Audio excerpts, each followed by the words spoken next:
Es un dólar que se mueve en relación a la compraventa de bonos.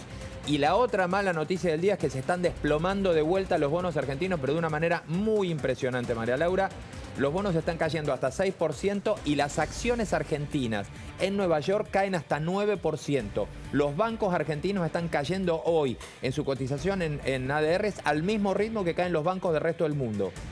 Ahí tengo que decirte, agregado a esto, que el mercado europeo es un desastre, con bajas de hasta 4% todas las acciones, y esto también se volvió a contagiar a Wall Street, que tiene bajas de entre 1,5% y 2% todas las bolsas. ¿Cuánto de todo esto tiene que ver con los bancos que se cerraron, Rubén? Mucho. En los Estados Unidos, ¿no? Lo venimos conversando. Mucho, pero como siempre, que no busquen la excusa de que todo lo que le está pasando a Argentina tiene que ver con el caso del Silicon Valley Bank, porque una parte, digamos, la tormenta nos toca, pero obviamente nosotros somos el peor en el mundo en este momento dentro de la tormenta por nuestros problemas internos. O sea, lo más importante de todos los datos es la disparada del contado con liqui y la caída de las acciones. Caída de las acciones hasta... Y de los bonos. Los principales bancos que conocen aquí, que cotizan en Nueva York, acá los argentinos que tienen cotización en Nueva York están cayendo entre 7 y 9% todos. Y otra vez el riesgo país arriba de 2.400. El riesgo país arriba de 2.400 puntos porque la caída de los bonos es muy fuerte. Por lo tanto, ¿por qué nos impacta? Que es el mismo tema de Milagro, lo sabe muy bien. Porque somos el peor alumno del sistema financiero internacional y por lo tanto nos va a pegar peor que a nadie. Le sumamos, digamos, es un mix. Hay otros países a los que les está yendo muy mal. España, por ejemplo, los bancos españoles están cayendo, pero no tienen el mismo problema que nosotros. No, los y además, de nuevo, no caen. hay que separar, digo... Por supuesto, cuando pasan estos cimbronazos financieros en el mundo, lo que tratan de hacer todos los inversores es ir a los de mayor calidad posible. Nosotros, como dice Rubén, somos los peores alumnos, entonces no, los inversores se van primero, ¿no?, de las tenencias argentinas.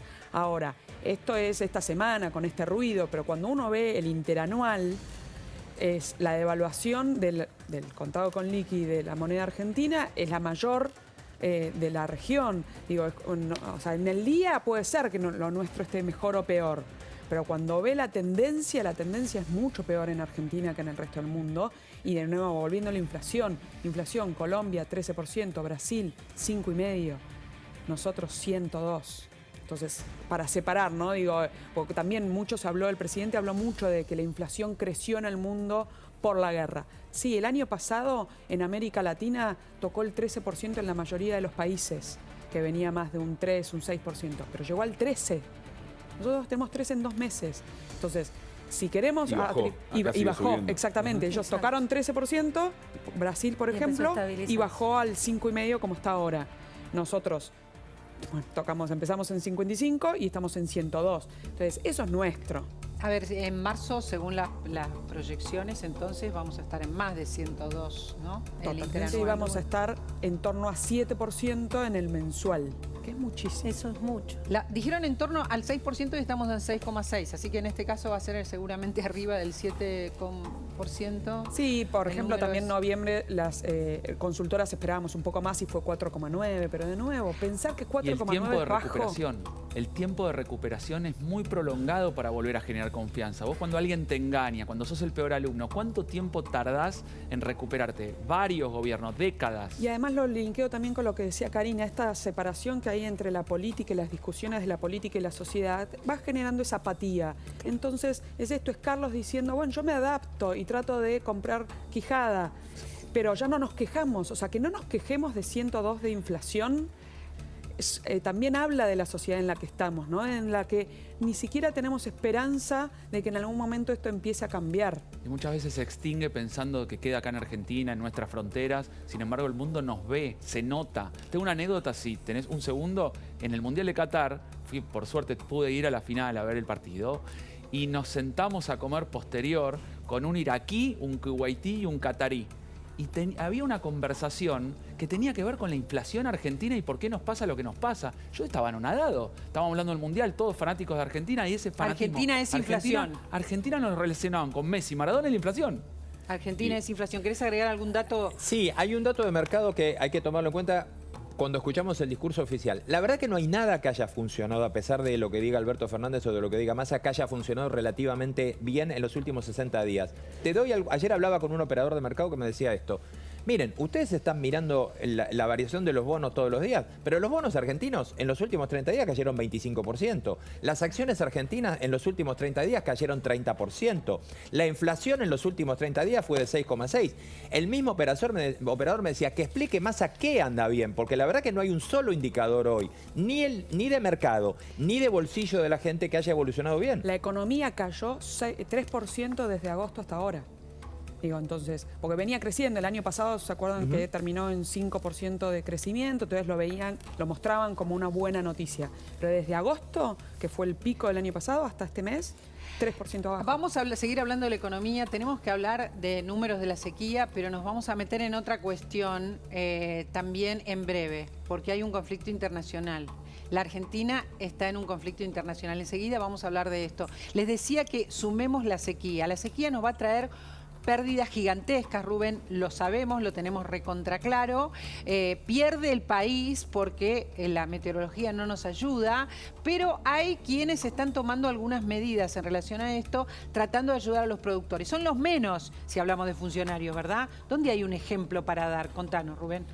A ver, intendentes, sí, por ejemplo, sí, medidas chicas, que estas son las que se están tomando. Dale. A ver, hay algunos intendentes que lo que están haciendo es recortar las tasas que tienen que pagar los productores, que no son chicas, en muchos casos son altas, son tasas que por ejemplo, que se pagan por caminos, por reparación de caminos, son tasas que se pagan por servicios que prestan los municipios. Sí. Y bueno, de alguna manera esas son las únicas medidas que estás viendo que se están tomando que tienen efecto real.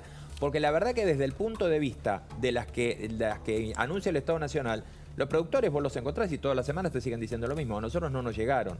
Las declaraciones de emergencia y los fondos de asistencia, no sé, Karina, qué tienen ustedes, pero los productores te dicen a nosotros no nos llegaron. Nada, no tienen ninguna ayuda por ahora, ¿no? Las únicas ayudas que hay, y hay algunos ejemplos básicos que me parece que son los que vos estás mencionando, es, por ejemplo, la reducción. Hay un intendente radical que dispuso la reducción al 50% de las tasas que pagan los productores por el servicio de caminos y por la utilización de caminos. ¿Quién es? Porque sabés que a partir de ahora vamos a contar los que están ayudando a los productores, porque la sequía es tremenda, la gente tiene que seguir pagando los sueldos, está endeudada, no va a cobrar nada este año, además de que no van a entrar dólares, tenemos que apoyar de algún modo al campo, y lo que queremos es mostrar los intendentes, los productores, los funcionarios que estén haciendo cosas por la gente, por los demás, por los que le están pasando Javier mal. Olaeta es el caso, ¿De por qué ejemplo, intendente? Arrecife. Arrecifes. El intendente de Arrecifes bajó las tasas. Fíjense la contraparte. Estamos con un productor de Villa Saralegui. Ustedes saben que ahí hay un despelote, hay una rebelión, porque al revés les cobran más impuestos, ¿no? Leonardo, a ver si digo bien, es González Quis, ¿verdad tu nombre?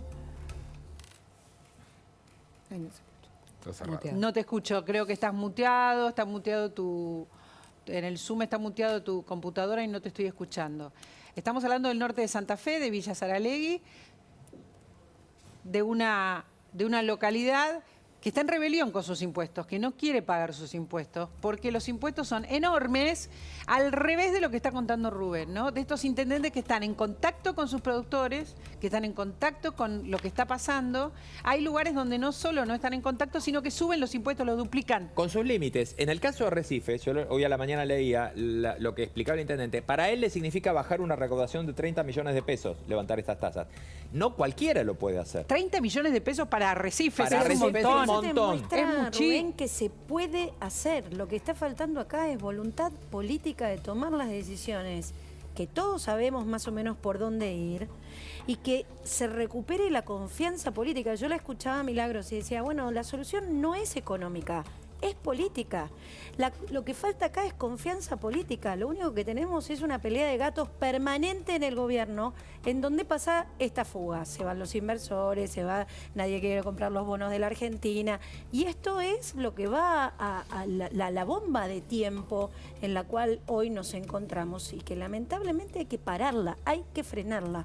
Y una de las maneras es lo que hace este intendente, en donde lo que te muestra es que efectivamente, quizás ajustando el cinturón todos, y especialmente la administración, ¿no? Empezar a mostrar cómo dejamos de gastar en la administración pública, podemos ayudar a este sector que hoy, además, por una cuestión totalmente ajena a las decisiones políticas como una sequía, se pueden resolver algunos de los problemas. Bueno, para esto se necesita lo que muchos políticos prometen y no cumplen, que es bajar el gasto, Totalmente. achicarse, ahorrar, para hacerle la vida más fácil a los que la están pasando mal. En este caso, los productores que dan trabajo, que dan trabajo a un pueblo, que dan trabajo porque la verdad es que lo que hace el campo es hacer vivir las ciudades del Yo interior. creo que hay algo que decir aquí, es que geográficamente no están todos en la misma condición. Claro. Da la sensación que cuando te vas alejando de las grandes intendencias del conurbano hacia el interior de la provincia de Buenos Aires, cuando vas a Córdoba, cuando vas al interior de Santa Fe Productivo, la relación entre los intendentes y el productor y la gente que vive es distinta. La realidad es que es distinta. Hay más diálogo, la ideología parece que se dirige más a un pragmatismo de ver lo que necesita la gente. En Villa Saralegui no, por eso intentábamos hablar. Ahora tenemos un problemita, no sé si será que está lloviendo ahí, ojalá, un problemita con el audio, pero bueno, queremos mostrar la diferencia. Los intendentes que triplican la tasa y que no piensan en lo que están atravesando, y el intendente de Arrecifes que se sumará, vamos a hacerle propaganda a los que les bajen las tasas y se den, como dice Karina, se puede hacer, ¿no? Hay medidas que hay que tomar. Se puede, pero siempre hay que definir prioridades, y por eso vuelvo a eso. ¿Por qué? Porque si nosotros decidimos que hay que pagar los viajes de egresados gratis para los bonaerenses, ¿sí? De colegios públicos y privados, como anunció Kicillof y se circuló un mail la semana pasada, si hacemos eso, no podemos hacer cuando... cuando hay un problema como la sequía no podemos acompañar, porque para todo no alcanza. Entonces, definir prioridades no es menor. Por eso la madurez, me gustó mucho lo que Carlos haya dicho de falta de madurez. Porque es como un padre que le dice que todo que sí a sus hijos. No se puede todo. Pero todo que sí, todo lo que se le ocurre a él que sí, no lo que necesita un país. Y además es que todo que sí, pero después le saco a todos con la inflación. Porque eso es el populismo, ¿no? Digo, le doy a todos... porque probablemente incluso algo por la sequía se termine dando, pero entonces como es más de lo que puedo dar realmente, ¿qué termina pasando? La inflación, que le saca a todos, Y después y más a los más vulnerables. Te anuncio el bono como mira qué bueno que soy. Totalmente. Con la dádiva que te doy. Claro. A ver, Gaby, ayúdame porque lo que se viene es un gran conflicto.